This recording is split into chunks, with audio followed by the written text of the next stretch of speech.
Kargil district जोङो फरायसा आफादनि दैदेननायाव लोगोसे दुलाराय बर' फरायसा आफादनि बिथोन बायदियै जोङो दिनै लांहिनि बे टाउनाव जोंनि 3 घन्टा धरनाखौ जोङो खालामफुंबाय दिन्थिफुंबाय आरो बेनि गेजेरजों जोङो जोंनि जि दाबि दावा बेखौ जोङो दिन्थिबाय लोगोसे दिनै दा जोङो जोंनि सोलोंथाइखौ जौगाहोनायाव आसाम सरकारा जेरैबायदि खामानि मावनांगौमोन जोंनि दाबिफोरखौ जेरैबायदि पूर्ण खालामनांगौमोन बेबायदि आसाम सरकारखौ मावाखै जोंहा गोबां माने न्याय्य दाबि दङ बे न्याय्य दाबिया माने जों मोननांगौ मानोना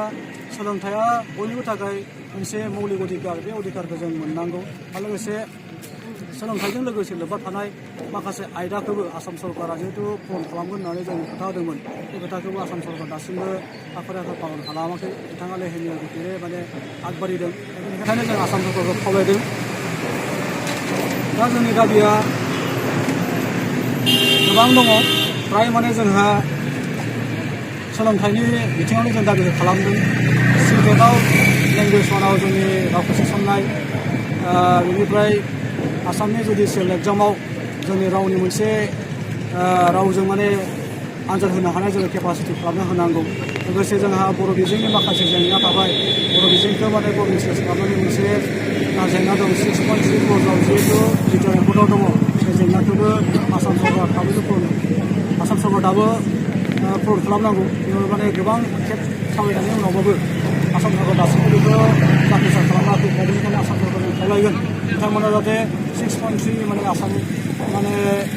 लिटार रेकर्डनि दफाखौ पूर्ण खालामनांगौ आरो लोगोसे मडेल कलेजफोराव जोंनि माने बर' बिफाननि बिबुंगोराफोर थिसननाय